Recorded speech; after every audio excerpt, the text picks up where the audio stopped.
I never understood what I did wrong. From my earliest memories, it was always about Paige. My little sister was 4 years younger than me, and from the moment she was born, it was like I ceased to exist in my parents' eyes. Every achievement, every milestone of hers was celebrated with excessive enthusiasm, while mine were met with indifference at best. "Mom, look, I got an A+ on my math test," I'd say, holding up my paper with pride. "That's nice, Alexis," she'd reply without looking up from whatever cute thing Paige was doing. "Oh my goodness, look at how well Paige is coloring inside the lines. She's so talented." That was my life growing up. I was Alexis, the invisible daughter, while Paige was the golden child who could do no wrong. Even when she brought home report cards filled with CS and DS, my parents would shower her with praise for trying her best and reward her with new clothes or the latest iPhone. Meanwhile, I worked my butt off. I knew early on that if I wanted anything in life, I'd have to earn it myself. So when I was 15, I got my first part-time job at a local cafe. I'd work weekends and after school, learning to balance my time between work and maintaining my straight A's. "You don't need to work, honey," my dad would say dismissively. "We can give you an allowance like Paige." "I want to," I'd reply, but what I really wanted was for them to notice my independence, my drive. But they never did. The contrast between how they treated us became even more apparent during high school. While I was securing a full scholarship to college through academic excellence, Paige was barely scraping by. Yet somehow, my parents saw her struggles as endearing. "She's just too creative for traditional education," my mom would defend her. "Paige thinks outside the box. That's why she'll be successful in life." I remember sitting at the dinner table one evening during my senior year, listening to them discuss the college fund they'd set aside for Paige. They'd never mentioned a college fund for me, but I didn't need one anyway. I'd earned my way out through hard work and determination. "You're so lucky you got that scholarship, Alexis," my mother said, as if my years of dedication were just a stroke of good fortune. "Now we can put all that money toward Paige's future. She has such big plans." I looked across the table at my sister, who was texting under the table instead of eating. She glanced up and gave me that smug smile I'd grown so familiar with over the years. At 14, she already knew she had our parents wrapped around her finger. That night, I lay in bed and made a promise to myself. I would succeed not because of my family, but in spite of them. I would build my own life, create my own success story, and I wouldn't need their approval or support to do it. College was like taking my first real breath after years of living underwater. Finally, I was somewhere where my achievements were recognized for what they were, not overshadowed by my sister's mere existence. I threw myself into my studies and part-time work with renewed energy, knowing each step was taking me further from my parents' influence. Meanwhile, back home, Paige had dropped her bombshell. I got the news during one of my rare calls home during my senior year. "Your sister has the most exciting news," my mom gushed, not even bothering to ask about my upcoming graduation. "She's not going to college. She has this amazing business plan instead."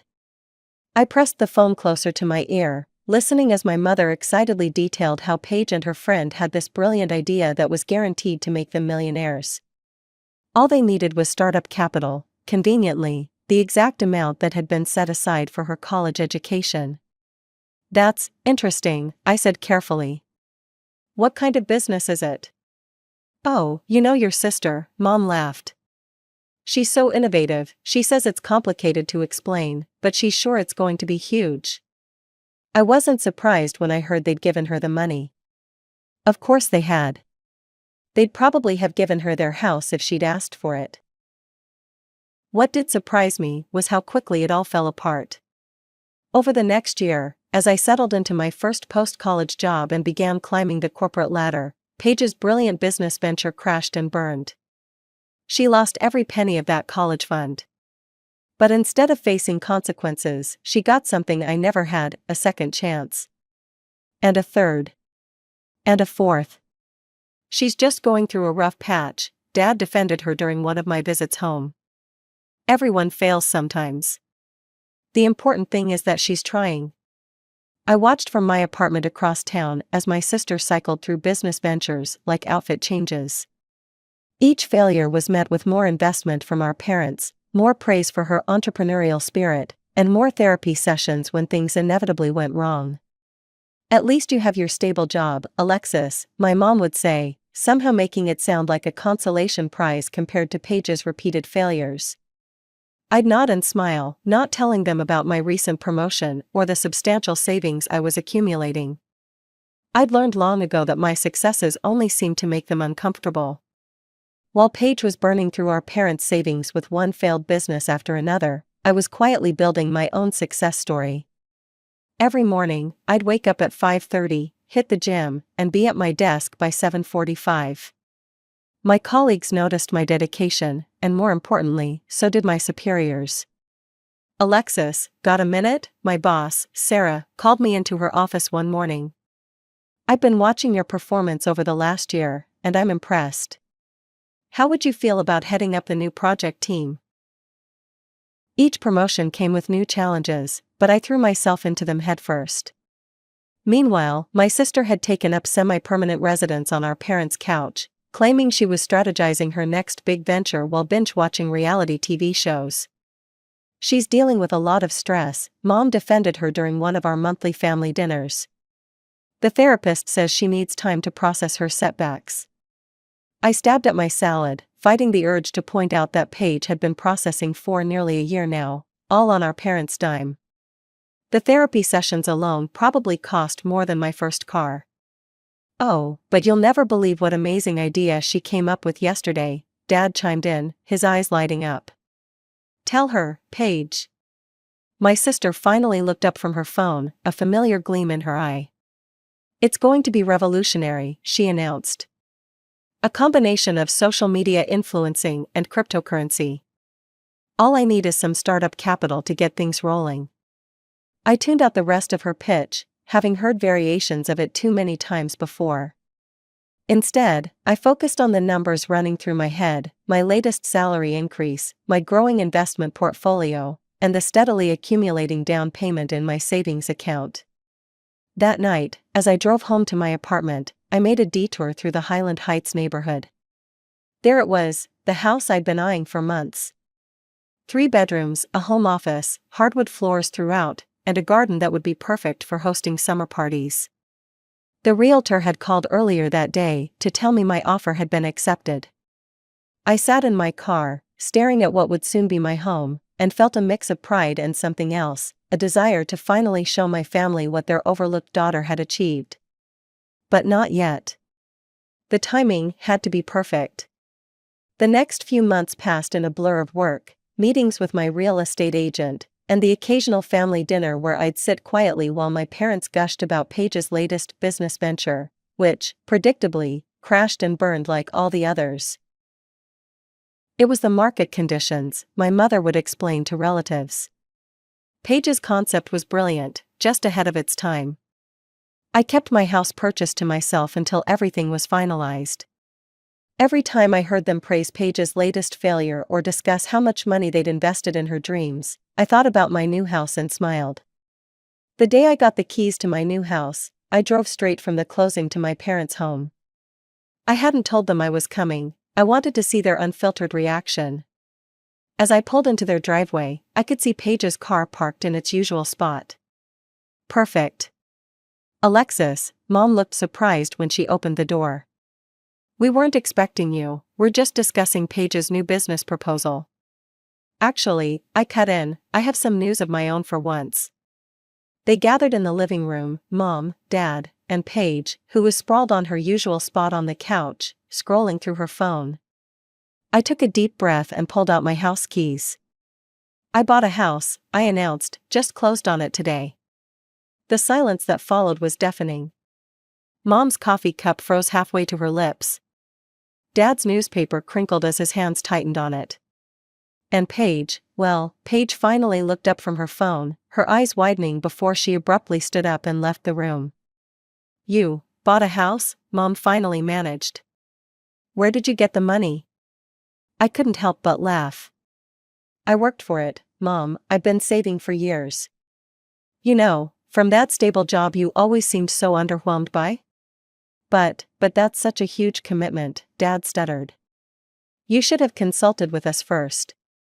We could have advised you. Like you advised Paige on all her business ventures? The words came out sharper than I intended, but I didn't regret them.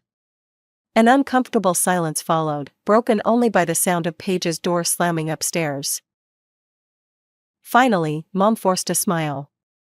Well, I suppose we should have a housewarming party, she said, though her voice lacked enthusiasm.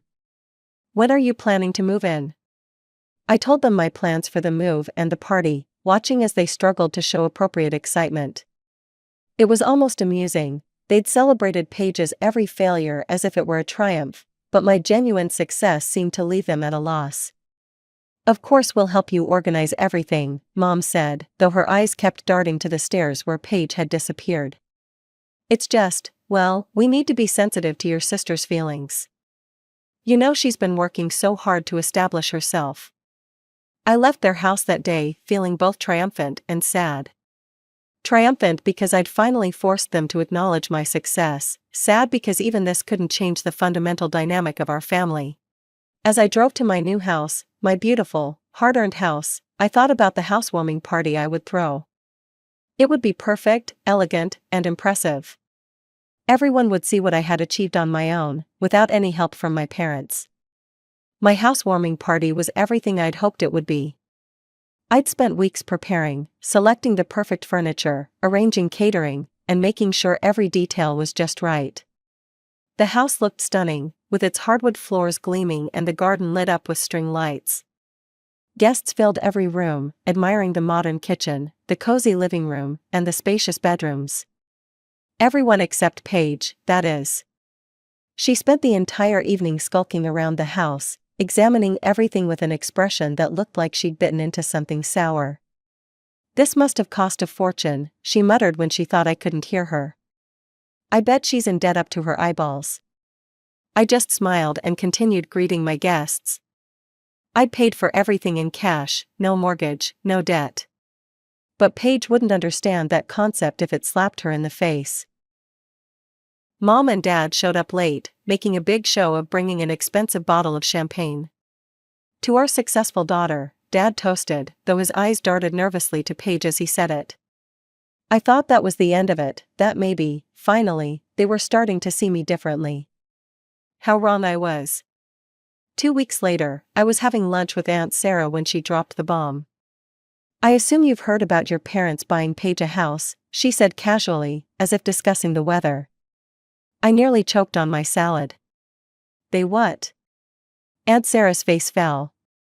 Oh honey, I thought you knew, they just closed on it last week. They're using all their savings for the down payment and, well, they've changed their will too. Everything's going to Paige now. The restaurant suddenly felt too hot, too cramped. I excused myself and practically ran to my car, pulling out my phone with shaking hands. Mom, I said when she answered, trying to keep my voice steady. Is it true about Paige's house? A long pause followed. Oh, Alexis, she sighed. We were going to tell you, but we wanted to wait for the right time. You have to understand. Understand what? My voice was rising despite my best efforts to control it. That you've given her everything? Again? Don't be dramatic, honey. You have your house, your good job. Paige needs our help. She's starting a new business venture, and this time it's really promising. I laughed, a harsh sound that surprised even me. Right, just like all her other promising ventures that ended up costing you thousands. That's not fair, Alexis. Your sister is trying her best. And about the will, well, you're doing so well on your own. We just thought that I didn't need anything because I actually worked for what I have? That's rich, Mom, really rich. I hung up before she could respond. My phone immediately buzzed with a text from Paige. Don't expect an invitation to my housewarming party. Some of us prefer to keep things exclusive. The call from Mom came 3 days later, just as I was leaving work. Her voice had that familiar wheedling tone she always used when she wanted something. "Alexis, sweetheart, we need to talk about your sister's situation," she began. "The thing is, with the new house and her business startup costs, things are a bit tight right now." I settled into my office chair, already knowing where this was going. "How tight, Mom?" "Well," she hesitated. "The mortgage payments are a bit higher than we expected, and Paige's new business needs time to get off the ground. We thought maybe, since you're doing so well." "You want me to help pay Paige's mortgage?" I couldn't keep the incredulity out of my voice. "Just for a few months," Mom rushed to add. "Until her business takes off. She has such a good feeling about this one, Alexis. It's an innovative concept involving social media influencers and sustainable fashion." I tuned out her explanation of Paige's latest scheme, my mind already working. Years of watching my sister manipulate our parents had taught me a thing or two about strategy. "I'll tell you what," I interrupted. "I'll help with a few payments, but on one condition: I want an invitation to the housewarming party." "Oh," Mom sounded surprised. "Well, Paige was hoping to keep it intimate." "Those are my terms, Mom, take them or leave them." She called back 30 minutes later. "Paige has agreed to invite you," she said, sounding relieved. "But please, Alexis, try to be supportive. Your sister is under a lot of pressure." I made 3 mortgage payments over the next few weeks, carefully documenting every transaction. Each time, I received a grudging thank you text from Paige, usually accompanied by some sort of backhanded comment about how she'd pay me back once she was a millionaire. The housewarming party was set for a Saturday evening in June. I spent the morning preparing, but not in the way anyone would have expected. I wasn't picking out an outfit or wrapping a gift. Instead, I was gathering documents, screenshots, and bank statements. I'd been collecting evidence for weeks, building a comprehensive picture of the truth behind my sister's supposed success. That evening, I took a taxi to Paige's new house, a McMansion in an upscale neighborhood that she definitely couldn't afford. The party was in full swing when I arrived, with our extended family and Paige's friends milling around, admiring the expensive furniture and designer decor that our parents had undoubtedly paid for. Paige was holding court in the living room, wearing a designer dress that probably cost more than a mortgage payment. "Oh, I just knew this was the perfect house for my brand," she was saying to our cousin Emma. "When you're building an empire, you need the right image, you know?" I moved through the crowd, accepting a glass of champagne and smiling as relatives commented on how well I looked. Mom and Dad were beaming with pride as they watched Paige work the room, completely in their element as they bragged about their younger daughter's latest venture. "She's such a go-getter," Dad was telling Uncle Jim. "Always thinking outside the box. That's what it takes to be successful in today's world." I watched as my father clinked his glass for attention, ready to make his speech. Everything was falling into place exactly as I'd predicted. Soon, very soon, the truth would come out, and I would finally have my moment of revelation. Dad's speech was exactly what I expected, a loving tribute to his successful younger daughter. He stood there, champagne glass raised, praising Paige's entrepreneurial spirit and determination. Mom followed with her own speech, calling Paige a shining example of a modern businesswoman. When they finished, there was a round of applause. That's when I stepped forward. "I'd like to say a few words too," I announced, my voice carrying across the room. Paige's smile faltered slightly, but she couldn't object without seeming rude in front of all the guests. "You know, it's interesting listening to these speeches," I began, swirling the champagne in my glass. "They paint such a lovely picture of success and achievement. But I think it's time we talked about the reality behind this facade." The room grew quiet. I could see Mom shifting uncomfortably, while Dad suddenly became very interested in his shoes. "Let me tell you a story about 2 sisters," I continued. "One who worked hard her entire life, never asking for handouts, never expecting anything to be handed to her. And another who," I paused, looking directly at Paige, "well, who took a different approach." "Alexis," Mom warned, but I ignored her. "Did you all know that Paige has started and failed at least 4 businesses? each time funded by our parents' money. Did you know that when I bought my house, with my own money, by the way, our parents responded by buying Paige this house and cutting me out of their will entirely? Gasps and whispers filled the room. Paige's face had turned an interesting shade of red. But here's the best part, I continued, pulling out my phone. This house? The one we're all standing in? They can't afford the mortgage payments. In fact, I'd been paying them. Would you like to see the receipts? That's enough, Paige shrieked, but it was too late. I made those payments for one reason, to be here tonight, to tell all of you the truth. About how our parents have enabled Paige's failures while ignoring my successes. About how they've poured every penny they have into her endless business ventures while I built my own life from scratch. I turned to face my sister directly. So, Paige, since you're such a brilliant businesswoman, I'm sure you won't need my help with the mortgage anymore. Good luck making those payments on your own. The silence that followed was deafening. Then Mom stepped forward, her face twisted with anger. How dare you shame your sister like this? How dare you humiliate her in front of everyone? I laughed, the sound hollow even to my own ears. Shame her? You mean like you've been shaming me my entire life by treating me like I was nothing? Without waiting for a response, I finished my champagne in one gulp, set the glass down carefully on a nearby table, and walked out. Behind me, I could hear the chaos erupting, Paige's sobs, Mom's attempts to smooth things over, and the murmur of shocked guests. The fallout was exactly what you'd expect, and then some. Within weeks, the carefully constructed house of cards that was my family's facade came crashing down. Aunt Sarah kept me updated on the drama. Paige, predictably, couldn't make the mortgage payments. Her brilliant new business venture failed before it even properly began, just like all the others. But this time, there was no safety net. Your parents sold their house, Aunt Sarah told me over coffee one morning.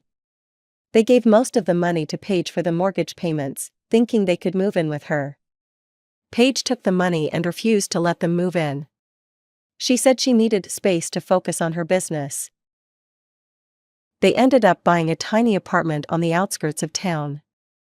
The irony was almost too perfect. After years of enabling Paige, our parents had finally experienced firsthand what I'd known all along, that their precious younger daughter cared about nothing except what she could get from them. They had a huge fight with her, Aunt Sarah continued. Your dad finally told her she needed to get a real job instead of chasing pipe dreams. They're not speaking to her anymore. I listened to all this with a strange detachment. Part of me wanted to feel satisfied, even vindicated, but mostly I just felt tired. Tired of the drama, tired of the family dynamics that had shaped and scarred my entire life. I blocked them all on social media and changed my phone number. Sometimes I hear things through the grapevine, about Paige still trying to launch new businesses with her friends, about my parents struggling to adjust to life in their small apartment, about the likelihood that Paige will eventually lose her house too. The other day, I drove past my parents' new apartment building. For a moment, I was tempted to stop, to try one more time to make them understand how their favoritism had affected me. But what would be the point? They'd made their choices, just as I'd made mine. Sometimes people ask me if I miss my family. The truth is, I miss the family I wished I had, the one where parents love their children equally, where success is celebrated regardless of which child achieves it, where support isn't conditional on maintaining a particular narrative. But that family never existed. What did exist was a dynamic that would have continued to poison my life if I hadn't exposed it. Yes, I lost my family in the process, but maybe they were never really mine to lose. I keep the screenshots and bank statements from Paige's mortgage payments in a folder on my computer. Not because I plan to use them again, but as a reminder that sometimes the price of freedom is being willing to burn bridges, that success isn't just about making money but about breaking free from toxic patterns, and that the truth, however uncomfortable, is always worth telling. The last I heard, Paige was trying to launch another business venture. I wish I could say I hope she succeeds, but honestly, I don't think about it anymore. I've got my own life to live, my own success to build. And this time I'm doing it completely on my own terms.